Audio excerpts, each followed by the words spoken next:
Bismillahirrahmanirrahim. Assalamualaikum warahmatullahi wabarakatuh. Di video kali ini, admin kembali berbagi informasi seputar rekrutmen guru menjadi aparatur sipil negara.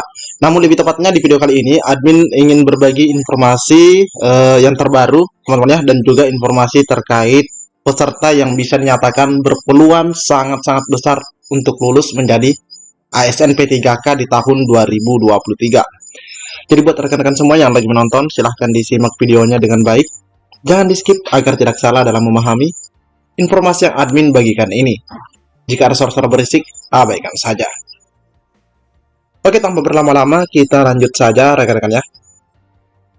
Oke, tampilan seperti ini, para seleksi P3K 2023 adalah tampilan yang sangat-sangat dirindukan oleh semua peserta, teman-teman ya. Oleh semua peserta, meskipun pada akhirnya akan ada yang hanya berstatus P atau bahkan berstatus TL, teman-teman ya. Nah, kalau TH sudah pasti. Nah, ini adalah status yang sangat-sangat diinginkan oleh rekan-rekan kita, namun sangat disayangkan pasti ada yang berstatus P atau hanya sekedar lulus mencapai nilai ambang batas, atau bahkan ada yang tidak mencapai ambang batas dengan kode TL alias tidak lulus. Nah, selanjutnya kita lanjut ke langkah berikutnya, di mana peserta yang sangat berpeluang untuk lulus menjadi ASN P3K di tahun 2023. Yang pertama di sini admin sampaikan yaitu tentang disabilitas. Kenapa disabilitas? Karena peserta disabilitas yang sempat risum dan berperingkat terbaik pada kelompok jabatannya itu berpeluang untuk lulus. Nah, kita bisa lihat yang pertama teman-teman ya. Disabilitas itu memiliki formasi. Nah, ini ya, formasi yang memang tersedia untuk mereka dan tidak bisa diganggu-gugat oleh peserta non-disabilitas. Nah, ini keistimewaan peserta disabilitas. Namun, sebagaimana yang admin sampaikan di sini, peserta disabilitas yang bisa menduduki suatu formasi atau mendapatkan suatu penempatan dengan kalimat PL atau PR1L atau PR2L, intinya mereka L, yaitu adalah peserta yang berperingkat terbaik pada kelompok jabatannya. Misalnya ini ahli pertama guru kelas. Ya, peserta yang mendaftar di sini ya pastinya harus bersaing sesama peserta disabilitas dan pastinya harus berperingkat terbaik. Nah, di sini ada formasi 11 formasi. Nah, ini nanti akan diurut dari peserta nomor 1 sampai kesekian. Siapakah yang berhak, teman-teman ya? Siapa yang berhak selagi dia itu masuk dalam kategori disabilitas. Oke teman-teman ya. Nah, selanjutnya selain daripada keistimewaan adanya formasi yang disediakan khusus bagi mereka baik dalam P3K maupun CPNS, di sisi sini teman-teman bisa lihat informasi dari Menpan RB di mana teman-teman disabilitas itu memiliki waktu yang sangat banyak dibandingkan teman-teman non-disabilitas. Kalau non-disabilitas dia itu memiliki waktu hanya 130 menit untuk menyelesaikan semua kelompok soal, teman-teman ya. 145 soal, mereka non disabilitas itu harus menyelesaikan secepatnya 130 menit. Sedangkan yang disabilitas atau peserta yang seperti ini itu diberikan waktu 165 menit meskipun jumlah soal yang dikerjakan sama. Nah, ini keistimewaan dari peserta disabilitas juga, teman-teman ya. Nah, dia memang memiliki formasi yang khusus untuk mereka. Nah, selanjutnya selain disabilitas ada THK2. Yang pastinya adalah peserta THK2 yang sempat risum, karena beda cerita jika mereka THK2 namun tidak sempat menyelesaikan risum. Nah, teman-teman ya, makanya pada pendaftaran yang lalu itu sempat diperpanjang pendaftarannya karena banyaknya yang tidak bisa menyelesaikan atau risum. Nah, jadi THK2 yang sempat risum dan berperingkat terbaik pada kelompok jabatannya, itu akan berpeluang juga untuk lolos menjadi ASN. Karena kenapa? Di sini ada dasar alasannya. THK2 ini memiliki hak sangat istimewa, teman-teman ya. Mereka itu masuk dalam prioritas utama, meskipun tak ada sardik. Jadi kalau dibandingkan misalnya THK2 dengan P3, apalagi P4, ini sudah di atas angin, teman-teman ya. Mereka itu prioritas. Mereka prioritas. Nah, teman-teman bisa lihat di sini. Teman-teman bisa lihat. Nah, oke teman-teman ya.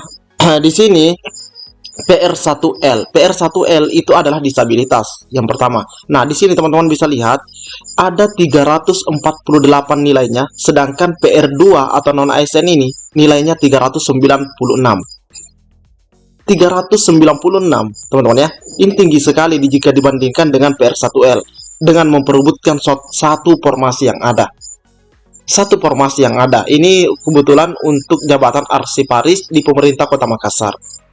Nah, yang memenangkan di sini atau mendapatkan kode L adalah PHK2, PR1L, meskipun nilainya kecil. Kenapa? Seperti yang admin sampaikan di sini, karena masuk prioritas utama.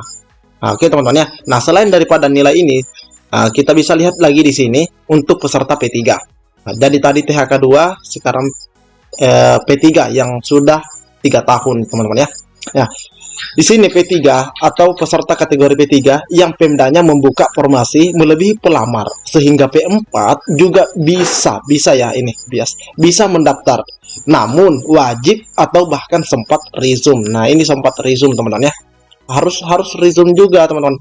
Nah, karena alasannya berdasarkan dari informasi yang dirangkum pada hasil rakor, P3 yang instansinya masih bisa dilamar oleh P4, maka mereka itu sudah dipastikan aman. Kalau dipastikan aman, maka peluangnya untuk jadi ASN lolos. Nah, kenapa teman-teman ya? Nah, karena ada kelebihan formasi dari P3 ini, sehingga P4 juga bisa kebagian ke sana. Karena buat apa P4 masuk ke sana kalau memang dia tidak kebagian? Nah, seperti itu teman-teman ya. Namun dengan catatan lagi, harus resume, itu bersifat wajib.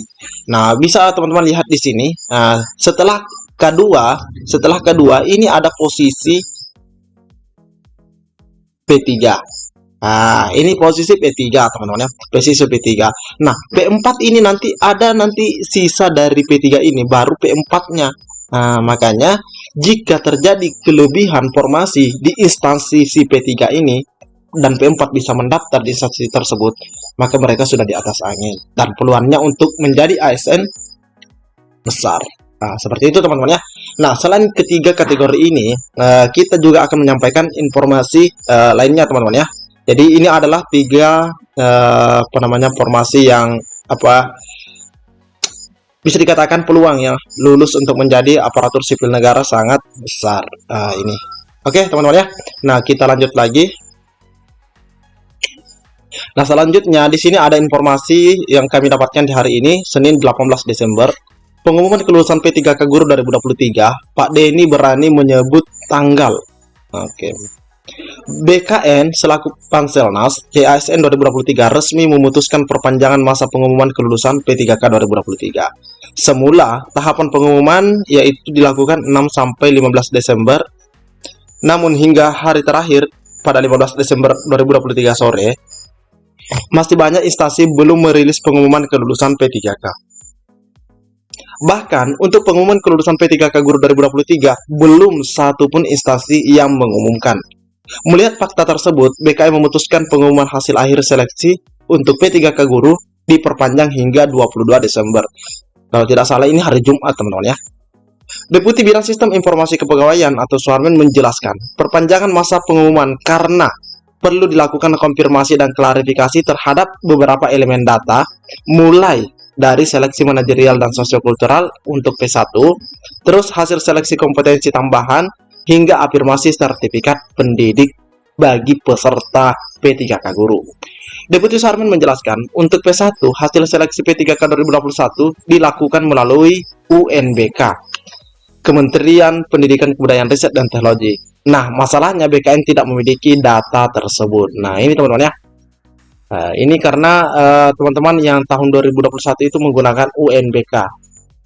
Suharmen menjelaskan, substansi seleksi P3K terdiri dari manajerial, sosiokultural, teknis, dan wawancara. Seharusnya, kata Suharmen, masing-masing bagian tersebut ada nilainya sendiri-sendiri. Nah, data yang disampaikan Kemendikbudristek pada 12 Desember, nilai manajerial dan sosiokultural digabung, tidak dipisah teman-teman ya. Itu seharusnya dipisah. Selain itu, data-data hasil seleksi kompetensi teknis tambahan banyak yang double-double. Tidak hanya itu, ada sertifikat pendidik juga ada yang harus diklarifikasi kembali. Nah, ini hati-hati teman-teman ya. Terkait sertifikat pendidik. Itu sebabnya BKN mengembalikan datanya kepada Kemendikbudristek karena tidak bisa diolah. Tanggal pengumuman kelulusan P3K Guru 2023. Deputi Bidang Sistem Informasi Kepegawaian yaitu Pak Harmen memastikan, nah ini teman-teman ya, di sini dipastikan bahwa 20 Desember sebagai tenggat waktu pengumuman hasil seleksi P3K Guru. Jadi bisa saja pengumuman kelulusan P3K Guru dilakukan sebelum Desember 2023. Namun, Kepala Bidang Pengembangan SDM Badan Kepegawaian Pendidikan dan Sumber Daya Manusia di Kabupaten Rejang Lebong, yaitu Pak Denny Rizkiansah, sudah berani menyebut tanggal pengumuman. Pengumuman hasil seleksi kompetensi nakes dan P3K teknis, kata Denny, dikeluarkan BKN tertanggal 15 Desember dan telah diumumkan kepada masyarakat di wilayah itu. Nah, ini memang banyak teman-teman ya yang sudah mengumumkan untuk teknis dan kesehatannya. Dan pengumuman hasil seleksi P3K 2023, kata dia, baru untuk jabatan fungsional nakes dan teknis. Sedangkan untuk jabatan pendidikan baru akan diumumkan 22 Desember. Peserta yang dinyatakan lulus seleksi kompetensi sebanyak 266 orang, terdiri atas nakes 224 dan teknis 42 orang. Kata Denny Riansa di Rejang Lebong. Jadi Pak Denny juga sepertinya untuk Kabupaten Rejang Lebong, dia itu mengambil batas maksimal 22 Desember, meskipun di sini dikatakan oleh Pak Harmen, bisa saja pengumuman kelulusan P3K Guru dilakukan sebelum Desember 2022. Seperti itu teman-teman ya. Jadi silahkan teman-teman cek and recheck akunnya, cek and recheck website instansinya, apakah di sana sudah keluar pengumumannya sebagaimana dia sampaikan oleh Pak Harmen. Bisa saja sebelum tanggal 22 itu sudah ada yang menyampaikan. Oke, mungkin cukup sampai di sini informasi yang dapat admin bagikan terkait 3 kategori honorer yang berpeluang atau bisa dikatakan optimis lulus menjadi ASN P3K, dan juga terkait pengumuman kelulusan peserta P3K Guru dan permasalahannya yang disampaikan oleh Pak Harmen. Mungkin cukup sampai di sini. Assalamualaikum warahmatullahi wabarakatuh.